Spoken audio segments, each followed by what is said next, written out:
Hello. Welcome to the channel. My name is Michael. And today I'm going to read where we left off on Hermann Hesse, his fantastic book, Siddhartha. Somewhere here, about an hour and 11 minutes into the video thingy, I'm going to finish reading this book. Or maybe just get into it a little bit more. I don't know about finishing it. There's like 4 hours left. So I'm going to read a little bit of it right now. Let's see here. Where were we? I have never before seen a person glance and smile, sit and walk this way, he thought. Truly I wish to be able to glance and smile, sit and walk this way too. Thus free, thus venerable, thus concealed, thus open, thus childlike and mysterious. Truly only a person who has succeeded in reaching the innermost part of his self would glance and walk this way. Well, so I also will seek to reach the innermost part of myself. Alright, this part, okay, I remember where they're at now. Okay, so Siddhartha and his friend, what was his friend's name? Govinda. They're out there trying to be Buddhas, or just trying to achieve the same thing. You know, they're out there meditating in the woods, and they left their families behind and all this and that. You know, they're out there for years just sitting up straight and trying to not, you know, do something wrong. You know, don't eat too much, don't do this, don't have any desires. And then Siddhartha's kind of like over it. He's like, we're not going to get anywhere. These guys, our teachers, have been doing this forever, and we're still going to, look at, we're going to be 80 years old, and we're still trying to find how to liberate ourselves or get out of desire and all this. So he's like thinking about leaving, you know, and his friend is like, no, we have to stay. We have to figure this out. And then they hear of the Buddha at the same, you know, this is the time of the Buddha, and they hear about Buddha, and Buddha's like figured it out, and people are starting to flock to him, and so they're like, well, let's go see Buddha. So they leave the sadhus or whatever, the guys in the woods that are just like nothing. They go beg for food, and then they go out there and they just sit and meditate for hours and hours with the flies on them and shit, and they're like, and shit and everything, just in the muck of it. And then so they go there, and then Buddha's like, you know, accepting everyone, and he runs into him, and he's like, oh no, right before that, his friend Govinda's like, I'm gonna do it, I'm gonna follow this guy, I'm gonna stay here. And he's like, oh, you are? And his whole life, that guy's been following him around everywhere, and so he's never been on his own, and that guy's never been on his own, Govinda. So he's like, this is a great opportunity, you know. And he approaches the Buddha, and he's like, you can't teach me anything, I want to find out for myself. Like that, he's like, I'm not that you're wrong or that I don't believe you, but, you know, I think I can find this out on my own. And so he's like, go ahead, go. You know, he's like, he's like, all right, but you took my friend. And then he realizes, you know, he's losing a friend, but at the same time, now he's on his own. I think that's where I'm at right now. Somewhere in that, when he just left the Buddha.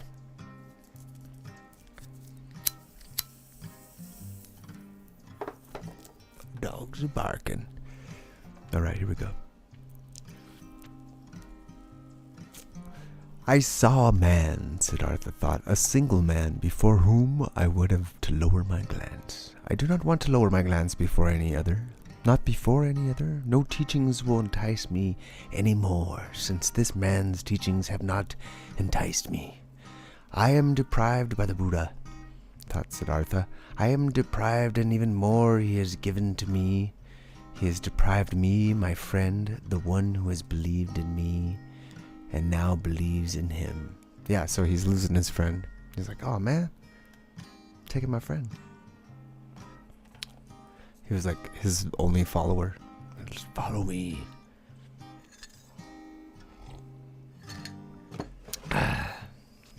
Let's see. He has deprived me of my friend.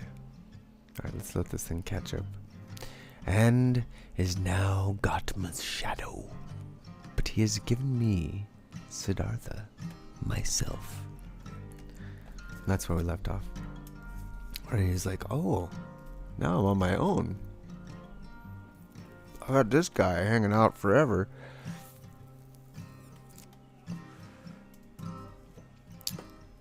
This chapter is called Awakening.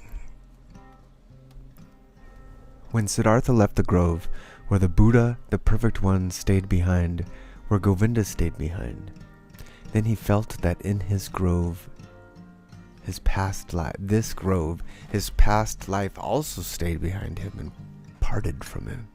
He pondered about this sensation, which filled him completely. As he was slowly walking along, he pondered deeply. Like driving into a deep water, he let himself sink down to the ground of the sensation, down to the place where the causes lie, because to identify the causes, so it seemed, to him, is the very essence of thinking, and by this alone sensations turn into realizations and are not lost, but become entities and start to emit like rays of light that is inside of them. Oh, interesting. Slowly walking along, Siddhartha pondered. He realized that he was no youth anymore. He had turned into a man. He realized that one thing had left him. As a snake is left by its old skin, that one thing no longer existed in him, which had accomplished or accompanied him throughout his youth, and used to be part of him. It used to be part of him. What was it? Which had accompanied him throughout his youth, and it used to be part of him. The wish to have teachers and to listen to teachings. He had also left the last teacher who had appeared on his path, even him, the highest and the wisest teacher, the Buddha, the most holy one. He had left him. He said, "Later, Buddha, I'm out of here." He was not able to accept his teachings. He's like, you could, I'd probably be that guy too. I'd probably be like, yeah, sure, you've got it all figured out, Buddha, but how am I supposed to just learn from you telling me? I gotta find out. What did you do? How do I find it? I want to know for myself. Slower he walked along in his thoughts and asked himself, but what is this? What you have sought to learn from teachings and from teachers, and what they who have taught you much were still unable to teach you? And he found it was the self, the purpose and self of which I sought to learn. It was the self I wanted to free myself from, which I sought to overcome, but I was not able to overcome it, could only deceive it, could only flee from it, only hide from it. Truly no thing in this world is kept my thoughts thus busy as this, my very own self. This mystery of me being alive, of me being one and being separated and isolated from all others, of me being Siddhartha. And there is no thing in this world I know less about than about me, about Siddhartha. Right? About this person right here. Having been pondering while slowly walking along, he now stopped as these thoughts caught up. Oh, they got a hold of him, and right away another thought sprang forth from these. A new thought, which was that I know nothing about myself, that Siddhartha has remained thus alien and unknown to me, stems from one cause, a single cause. I was afraid of myself. I was fleeing from myself. I searched Atman, I searched Brahman, I was willing to dissect myself and peel off all of its layers, to find the core of all peels in its unknown terror, the Atman, life, the divine part, the ultimate part, but I have lost myself in the process. Interesting. Like so many spiritual paths out there, everybody's losing themselves. I'm lost. Get lost in all the dogma. Like, who am I? What is this? I'm a bunch of practices? Siddhartha opened his eyes and looked around. A smile filled his face, and a feeling of awakening from long dreams flowed through him, from his head down to his toes.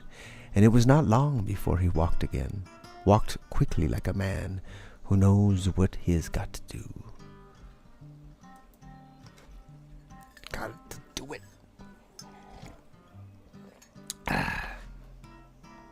Here's the book right here. This is the book we're reading.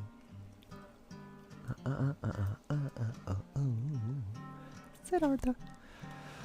Siddhartha opened his eyes. Oh, he thought, taking a deep breath. Now I would not let Siddhartha escape from me again. No longer I want to begin my thoughts and my life with Atman and with the suffering of the world. I do not want to kill and dissect myself any longer. To find... Oh, really? Where was it? Downstairs. Oh. In a clear plastic tub that we actually moved yesterday. Oh my gosh. Nice. Yay. We were looking for something. Found it.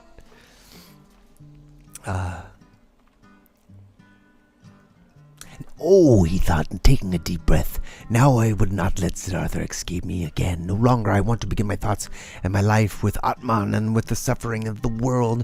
I do not want to kill and dissect myself any longer, to find any secret behind the ruins. Neither Yoga Veda shall teach me any more. No Ayurveda, nor the aesthetics, nor any kind of teachings. I want to learn for myself. I want to be my student. I want to get to know myself, the secret of Siddhartha. He looked around, as if he was seeing the world for the first time. Beautiful was the world. Colorful was the world. Strange and mysterious was the world. Here was blue, here was yellow, here was green. The sky, the river flowed, the forest and the mountains were rigid. All of it was beautiful, all of it was mysterious and magical. And in its midst was he, Siddhartha, the awakening one on the path to himself. All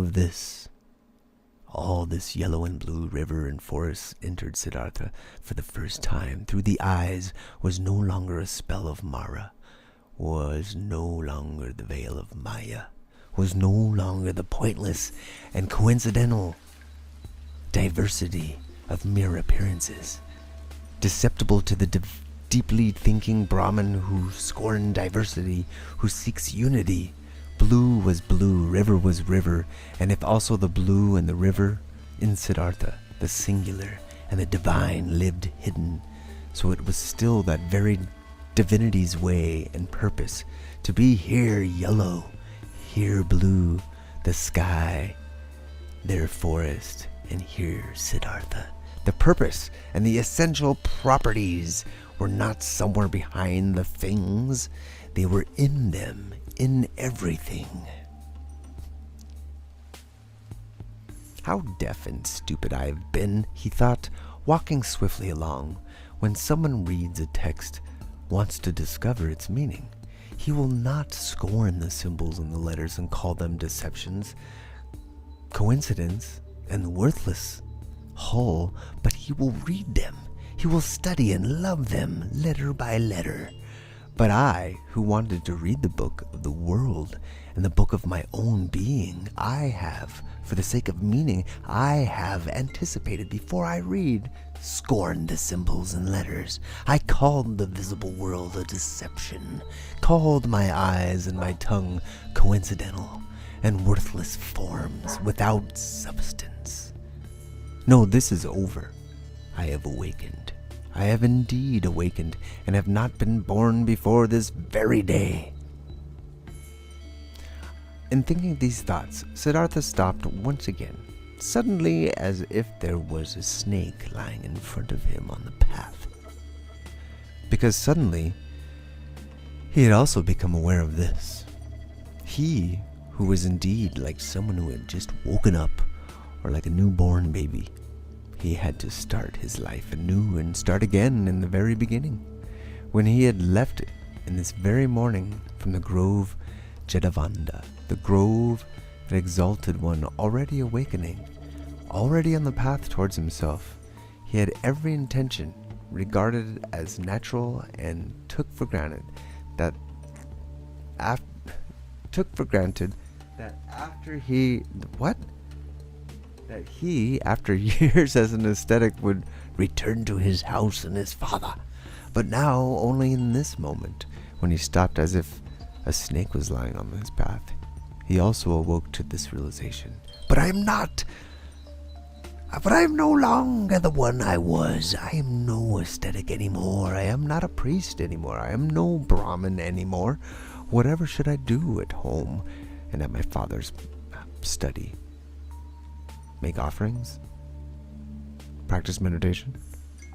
But all this is over. All this is no longer alongside my path. Motionless, Siddhartha remained standing there, and for the time of one moment and breath, his heart felt cold.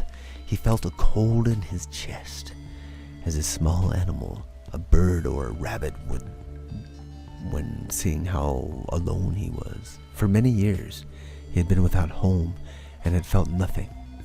Now he felt it. Still, even in the deepest meditation, he had been his father's son, and been a Brahmin, a high caste, a cleric. Now he was nothing but Siddhartha. The awoken one, nothing else was left. Deeply, he inhaled for a moment. He felt cold and shivered. Nobody was thus alone as he was. There was no nobleman who did not belong to the noblemen, nor worker that did not belong to the workers, and found refuge with him, shared their life, spoke their language. No Brahmin who could not be regarded as Brahmins and lived with them. No ascetic who could not find his refuge in the caste of the Samanas. And even the most forlorn hermit in the forest was not just one and alone. He was also surrounded by a place he belonged to. He also belonged to a caste in which he was at home. Govinda had become a monk, and 1,000 monks were his brothers, wore the same robe as he, believed in the same faith, spoke his language. But he, Siddhartha, where did he belong to? With whom would he share his life? Whose language would he speak? Out of this moment, when the world melted away all around him, when he stood alone like a star in the sky, out of this moment of a cold and despair, Siddhartha emerged more a self than before, more firmly concentrated. He felt this had been the last tremor of the awakening, the last struggle of his birth, and it was not long until he walked again in the long strides, started to process swiftly and impatiently, heading no longer for home, no longer to his father, no longer back, but forward. Well, that's the end of that chapter. That was easy to read.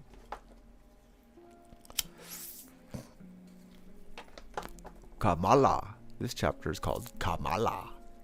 Like Kalabala olives. Kamala. Kamala.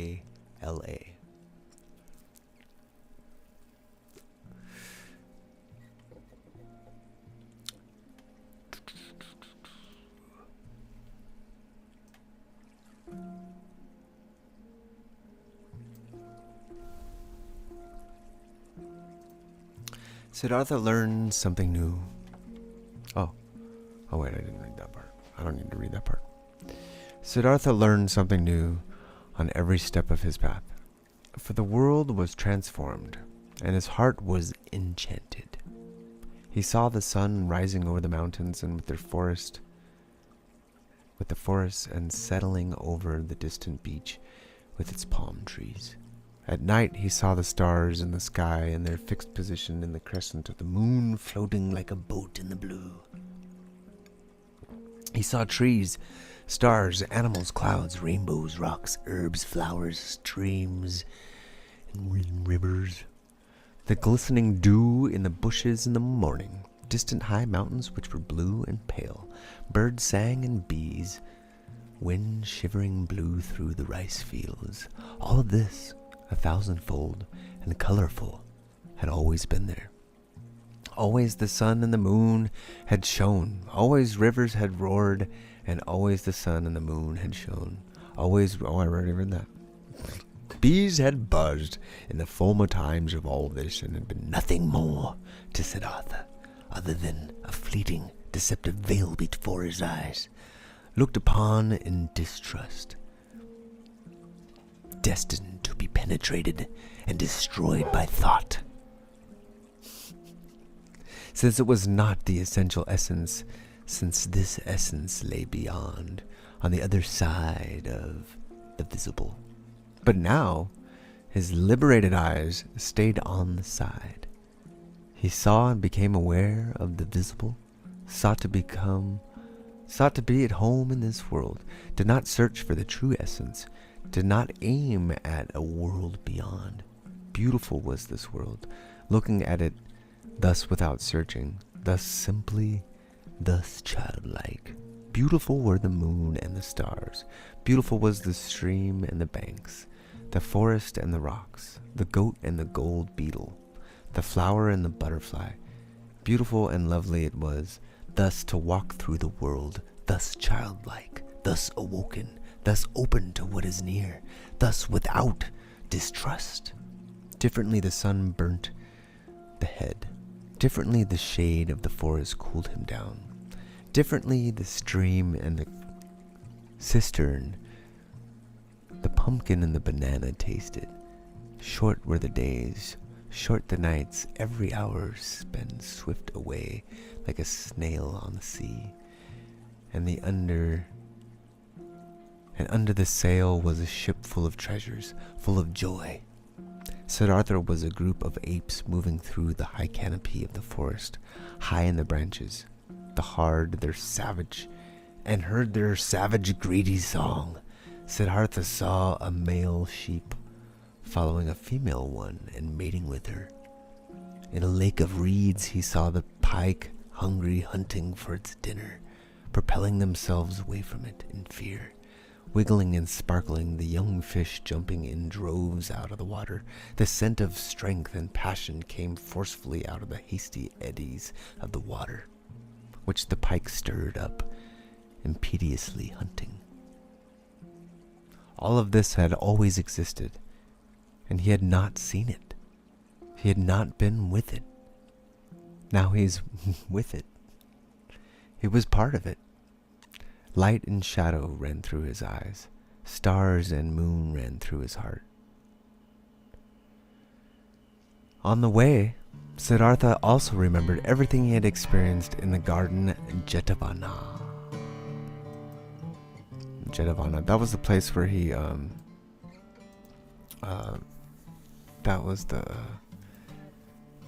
Jetavana was the place where he was, being a sadhu, where he just like gave up everything.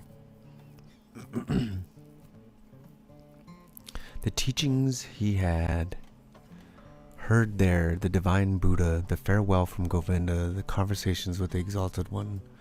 Again, he remembered his own words. He had spoken to the Exalted One that every word... Oh man, what happened? I clicked something. My screen went away. There we go. Don't touch nothing. Again, he remembered his own words and blah, blah, blah, blah, blah. He had spoken to the Exalted One every word. What he had said to Govinda, the Buddha's treasure and the secret was not the teachings, but the unexpressible and not teachable, which he had experienced in the hour of his enlightenment. It was nothing but this very thing which he had now gone to experience. What he now began to experience. Now he had to experience himself. It is true that he had already known for a long time that his self was Atman, in this essence bearing the same eternal characteristics as Brahman. But never he had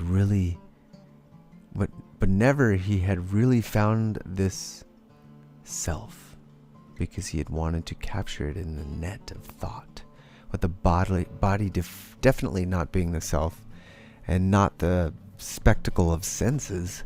So it also was not the thought, not the rational mind, not the learned wisdom, not the learned ability to draw conclusions and to develop previous thoughts into new ones. No, this world of thought was also still on the side, and nothing could be achieved by killing the random self of the senses. If the random self of thought and learned knowledge was fattened on the other hand, both the thoughts as well as the senses were pretty things. That's it. The ultimate meaning was hidden behind both of them.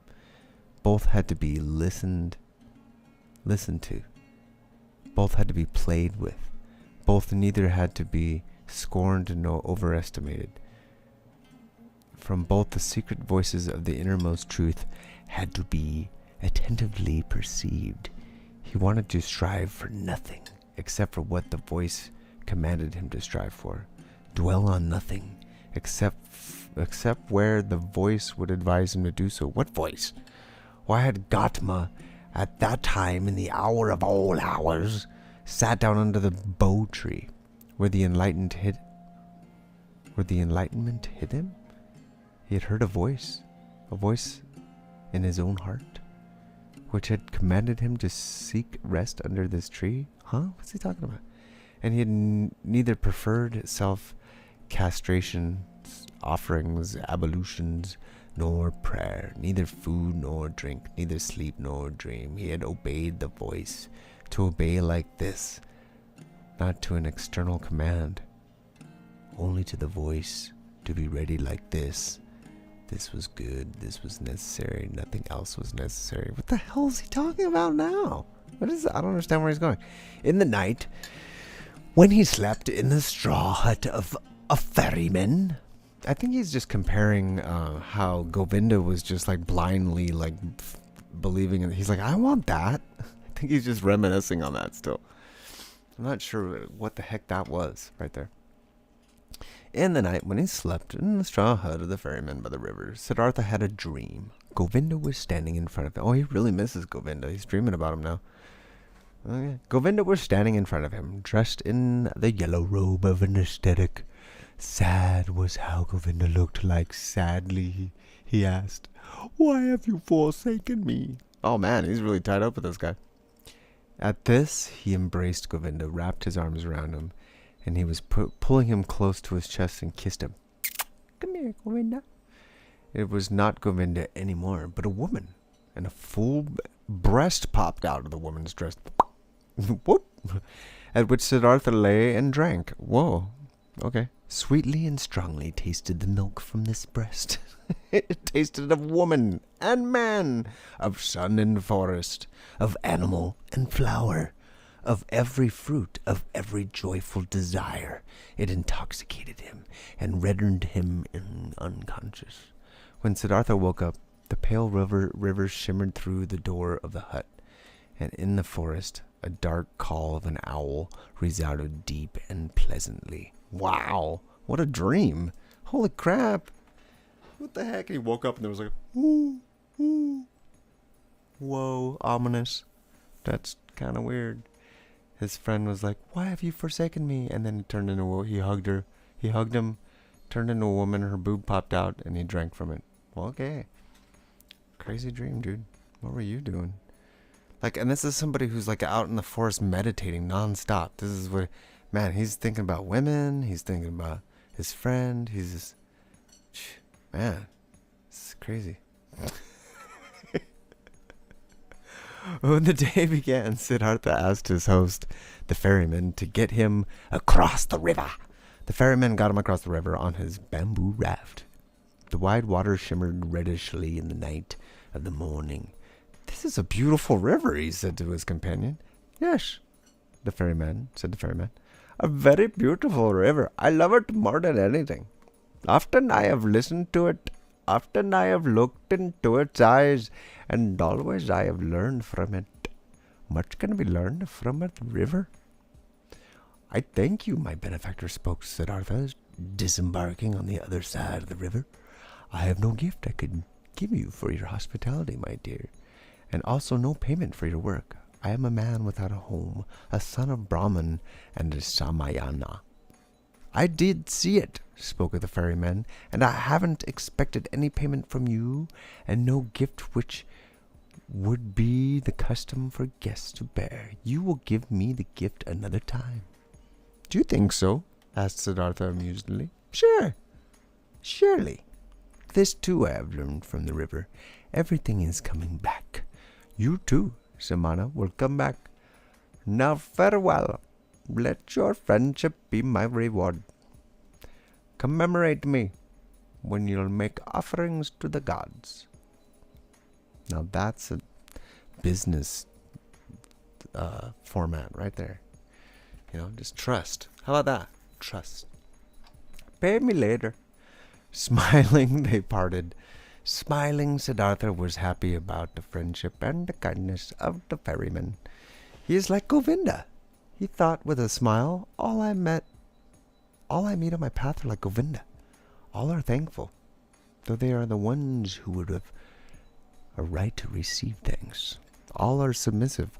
All would like to be friends, like to obey, think little, like children are all people. At about noon, he came through a village. In front of the mud cottages, children were rolling out into the streets, were playing with pumpkin seeds and seashells, screaming and wrestling, but they all timidly fled from the unknown Samana.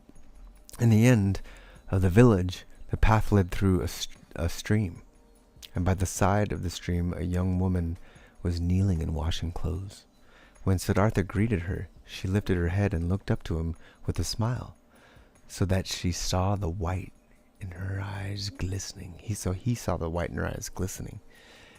He called out a blessing to her, as it is the custom among travelers, and asked how far he still had to go to reach the large city. She got up and came to him. Beautifully, her wet mouth was shimmering in her young face. She exchanged humorous banter with him, asked whether he had eaten already, and whether it was true that Samanas kept alone in the forest at night and were not allowed to have any women with him. While talking, she put her left foot on his right one and made a movement as a woman does who would want to initiate that kind of sexual pleasure with a man, which the textbooks call climbing a tree. Siddhartha felt his blood heating up. Oh, whoa, okay. And since in this moment he had to think of his dream again, he's like, oh, the boob. He bent slightly down to the woman and kissed with his lips the brown nipple of her breast. Looking up, he saw her face smiling, full of lust, and her eyes with contracted pupils baking with desire. Oh, take me, Siddhartha. Siddhartha also felt desire and felt the source of his sexuality moving. But since he had never touched a woman before, he hesitated for a moment, while his hands were already prepared to reach out for her. And in this moment he heard, shuddering with an awe, the voice of his innermost self. And this voice said, no. Then all charms disappeared from the young woman's smiling face. He no longer saw anything else but the damp glance of a female animal in heat.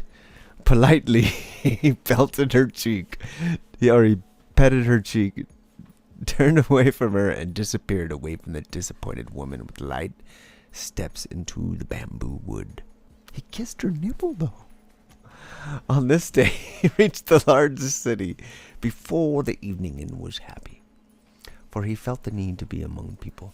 For a long time he had lived in the forest, and the straw hut of the ferryman in which he had slept that night had been the first roof for a long time he had over his head. Before the city, in a beautiful fenced grove, the traveler came across a small group of servants, both male and female, carrying baskets. In them, it's carried by 4 servants in an ornamental sedan chair, sat a woman. The mistress on red pillows under a colorful canopy. Siddhartha stopped at the entrance to the pleasure garden and watched the parade, saw the servants, the maids, the baskets, saw the sedan chair, and saw the lady in it. Under black hair, which made to tower high on her head, he saw a very fair, very delicate, very smart face, a brightly red mouth, like a freshly cracked fig, eyebrows which were well tended and painted in a high arc, smart and watchful dark eyes, a clear, tall neck rising from a green and golden garment, resting fair hands along and thin with wide golden bracelets over the wrist. Siddhartha saw how beautiful she was, and his heart rejoiced. He bowed deeply when the sedan chair came closer, and straightening up again, he looked at her, the fair, charming face, read for a moment in the smart eyes with the high arcs above, breathed in a small fragrant. He did not know. What is that? Did she fart? With a smile, the beautiful woman nodded for a moment and disappeared into the grove. She's like, did you smell that? And then the servant as well. Thus I am entering this city, Siddhartha thought, with a charming omen smell. I'm adding that part. He instantly felt drawn into the grove. He's like, follow the smell. It's like the cartoon when it's all, the smell is like pulling him in. It's pheromones, bro. He's being tempted by all these women all of a sudden. But he thought about it, and only now he became aware of how the servants and the maid had looked at him at the entrance. How despicable, how distrustful, how rejecting. I am still a samana, he thought. I am still an ascetic and beggar. I must not remain like this. I will not be able to enter the grove like this. And he laughed. Ha! I still look like a fucking bum. He's like, look at me. I think I'm just going to take a shower. The next person who came along his path, he asked about the grove and for the name of the woman, and was told that this was the grove of Kamala, the famous courtesan. And that, aside from the grove, she owned a house in the city. Then he entered the city. Now he had a goal. Pursuing his goal, he allowed the city to suck him in, drifted through the flows of the streets, stood still in the squares, rested on the stairs of stones by the river. When the evening came, he made friends with the barber's assistant, whom he had seen working in the shade of an ark in a building, whom he found again praying in a temple of Vishnu, whom he told about stories of Vishnu and Lakshmi. Among the boats by the river, he slept this night, and early in the morning, before the first customers came into the shop, he had the barber assistant shave his beard and cut his hair, comb his hair, and anoint it with fine oils. Then he went to take a bath in the river. When late in the afternoon, beautiful Kamala approached her grove in the sedan chair, Siddhartha was standing at the entrance, made a bow and received the courtesan greeting.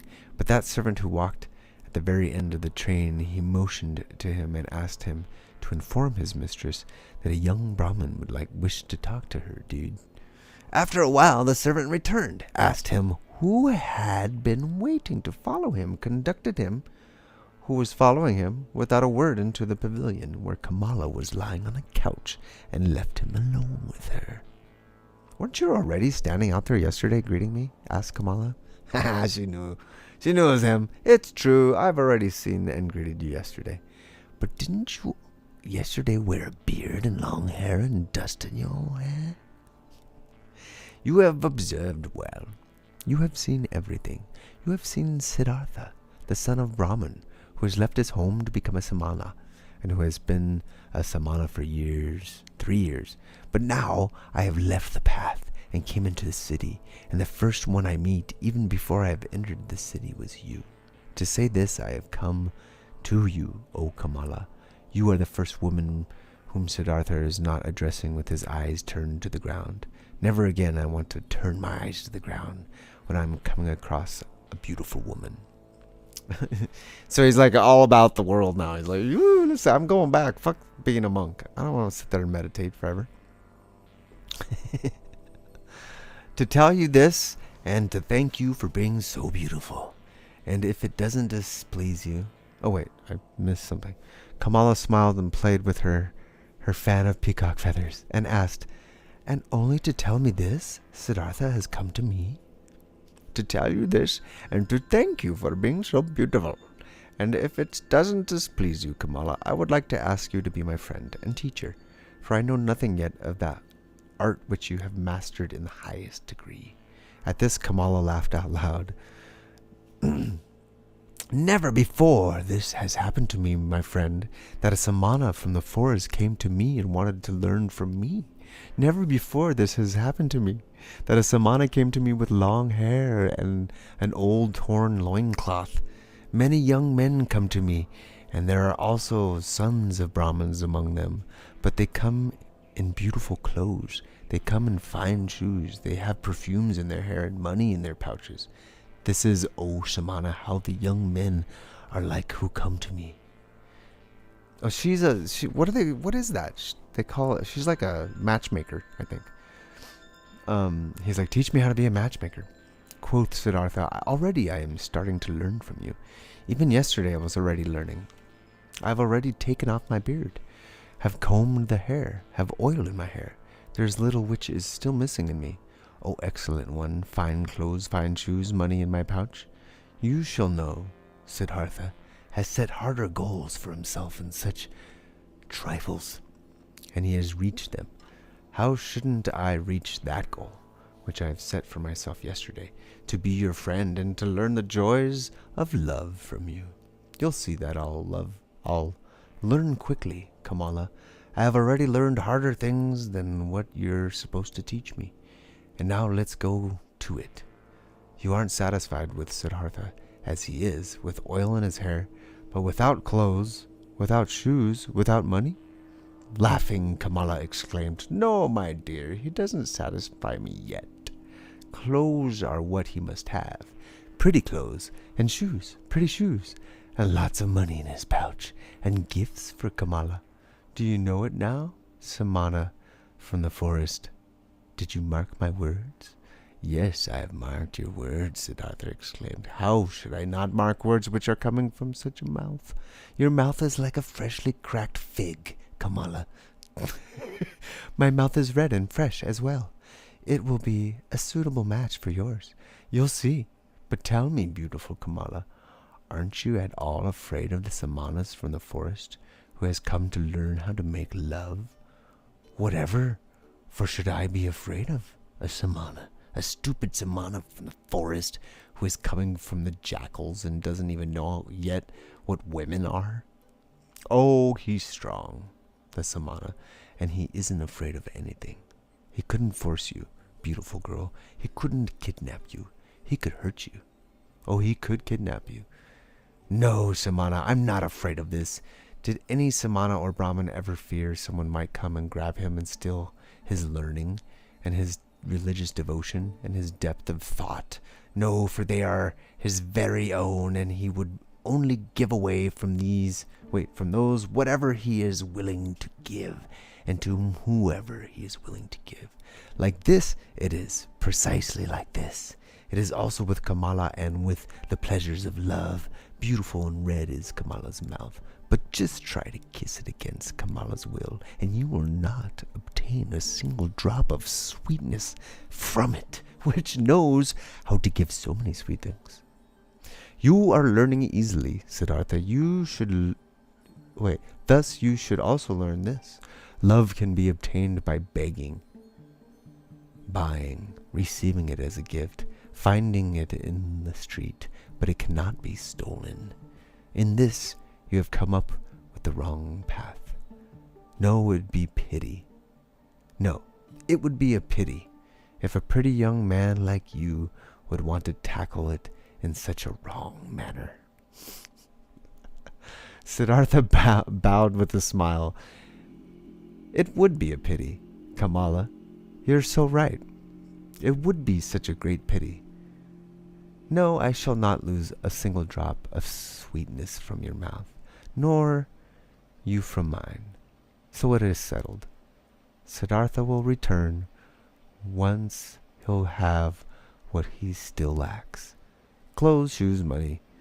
But speak, lovely Kamala, couldn't you still give me one small advice? An advice? Why not? Who wouldn't like to give an advice to a poor, ignorant samana who is coming from the jackals of the forest? Dear Kamala, thus advise me where I should go. What I'll find these three things most quickly. Friend, many would like to know this. You must do what you've learned and ask for money, clothes, and shoes in return. There is no other way for a poor man to obtain money. What might you be able to do? I can think. I can wait. I can fast. Nothing else? Nothing. But yes, I can also write poetry. Would you like to give me a kiss for a poem? I would like to, if I like your poem. What would be its title? Siddhartha spoke after he had thought about it for a moment, these verses. Into her shady grove stepped a pretty Kamala. At the grove's entrance stood the brown samana. Deeply seeing the lotus blossom, bowed that man, and smiling Kamala thanked. More lovely, thought the young man, than offerings for gods. More lovely is offering to pretty Kamala. Kamala loudly clapped her hands, "Wah!" so that the golden bracelets clanged together. Beautiful are your verses, O brown samana, and truly I'm losing nothing when I'm giving you a kiss for them. She beckoned him with her eyes. He tilted his head so that his face touched hers and placed his mouth on that mouth, which was like a freshly cracked fig. He says it like 6 times. For a long time, Kamala kissed him, and with a deep astonishment, Siddhartha felt how she taught him, how wise she was, how she controlled him, rejected him, lured him, and how after this first one, there was only to be a well-ordered, well-tested sequence of kisses, everyone different from the others. He was still to receive, breathing deeply. He remained standing where he was, and was in this moment astonished like a child about the cornucopia of knowledge and things worth learning, which revealed itself before his eyes.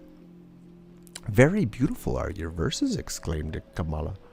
If I was rich, I would give you pieces of gold for them.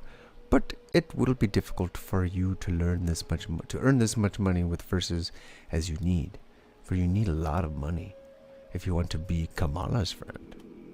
The way you're able to kiss, Kamala, stammered Siddhartha. Yes, this I am able to do, therefore I do not lack clothes, shoes, and bracelets, and all the beautiful things. But what will become of yours? Of you? Aren't you able to do anything else but thinking, fasting, and making poetry? I also know the sacrificial songs, said Siddhartha, but I do not want to sing them anymore. I also know magic spells, but I do not want to speak them anymore. I have read the scriptures. Stop, Kamala interrupted. You're able to read and write? Certainly, I can do this. Many people can do this. Most people can't. I also can't do it. It is a very good that you're able to read and write. Very good.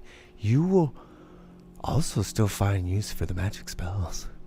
In this moment, a maid came running in and whispered messages to her mistress's ear. There's a visitor for me, exclaimed Kamala. Hurry and get yourself away. Siddhartha, nobody may see you here. Remember this. Tomorrow, I'll see you again. But to the maid she gave the order to give the pious Brahmin white upper garments. Without fully understanding what was happening to him, Siddhartha found himself being dragged away by the maid, brought into a garden house, avoiding the direct path and being given upper garments as a gift, led into the bushes and urgently admonished to get himself out of the grove as soon as possible without being seen. Consistently he did as he had been told. Being accustomed to the forest, he managed to get out of the grove and over the hedge without making a sound. Consistently, he returned to the city, carrying the rolled-up garments under his arm. And the inn where travelers stay, he positioned himself by the door. Without words, he asked for food. Without a word, he accepted a piece of rice cake. Perhaps as soon as tomorrow, he thought, I will ask no one for food anymore. Suddenly, pride flared up in him. He was no samana anymore. It was no longer becoming to him to beg. He gave the rice cake to a dog and remained without food. Oh. Simple is the life which people lead in this world here, thought Siddhartha. It presents no difficulties. Everything was difficult, toilsome, and ultimately hopeless when I was still a samana. Now everything is easy, like that lesson in kissing, which Kamala is giving me. I need clothes and money, nothing else. This is a small, near goals. They won't make a person lose any sleep. He had already discovered Kamala's house in the city long before he had turned up the following day. Things are working out well, she called out to him. They are expecting you at Kamaswami's. He's the richest merchant of the city. If he'll like you, he'll accept you into his service. Be smart, Brown Samana. I had others tell him about you. Be polite towards him. He's very powerful, but don't be too modest. I do not want you to become his servant. You shall become his equal, or else I won't be satisfied with you. Kamaswami is starting to get old and lazy. If he'll like you, he'll entrust you with a lot. Siddhartha thanked her and laughed, and when she found out that he had not eaten anything yesterday and today, she sent for bread and fruits and treated him to it. You've been lucky, she said when they parted. I'm opening one door after another for you. How come? Do you have a spell? Siddhartha said, Yesterday I told you I knew how to think, to wait, to fast, but you thought this was of no use. But it is useful for many things, Kamala, you see. You'll see that the stupid samanas are learning and able to do many pretty things in the forest, which the likes of you aren't capable of. The day before yesterday, I was still a shaggy beggar. As soon as yesterday, I've kissed Kamala, and soon I'll be a merchant and have money and all those things you insist upon. Well, yes, she admitted, but where would you be without me? What would you be if Kamala wasn't helping you? Dear Kamala, said Siddhartha, and straightened up to his full height. When I came to you into your grove, I did the first step. It was my resolution to learn love from this most beautiful woman. From that moment on, when I had made this resolution, I also knew that I would carry it out. I knew that you would help me. In your first glance at the entrance of the grove, I already knew it. But what if I had not been willing? You were willing. Look, Kamala, when you throw a rock into the water, it will speed on the fastest course to the bottom of the water. This is how it is when Siddhartha has a goal, a resolution. Siddhartha does nothing. He waits, he thinks, he fasts, but he passes through the things of this world like a rock through water, without doing anything, without stirring. He is drawn, he lets himself fall. His goals attract him, but he doesn't let anything enter his soul which might oppose the goal. This is what Siddhartha has learned among the samanas. This is what fools call magic, and of which they think it would be effective by the means of the demons. Nothing is affected by demons. There are no demons. Everyone can perform magic. Everyone can reach his goals if he is able to think, if he is able to wait, if he is able to fast. Kamala listened to him. She loved his voice. She loved the look from his eyes. Perhaps it is so, she said quietly. Whoa, helicopters.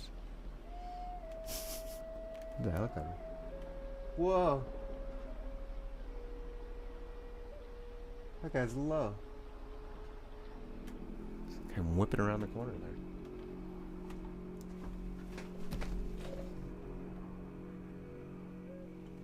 Oh, this is like got his little red light on. Blah. Perhaps it is so, she said quietly, as you say, friend, but perhaps it is also like this, that Siddhartha is a handsome man, and that his glance pleases the women, that therefore good fortune is coming towards him. With one kiss, Siddhartha bid his farewell. I wish that it should be this way, my teacher, that my glance shall please you, that always good fortune shall come to me out of your direction. That's a good chapter. I just like forgot all about that chapter. Like I forgot how he does the progression of the book, how it happens. Just totally, I had it all jumbled up in my head. All right. Let's see. Oh, that's not the end. Oh no, that it was it. The next chapter is called "With the Childlike People." With the childlike people.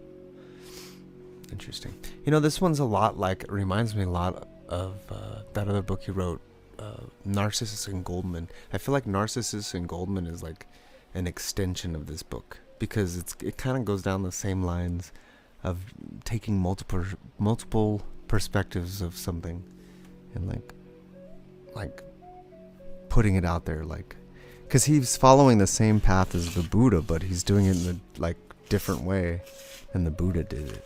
It's interesting. Different but the same. I don't know. It's an interesting story. I'm like all wrapped up in it. I'm like, what am I gonna read it next? I gotta finish this book. I gotta keep reading it. I just need to take a break right now, though. All right. Break. 2 hours and 1 minute.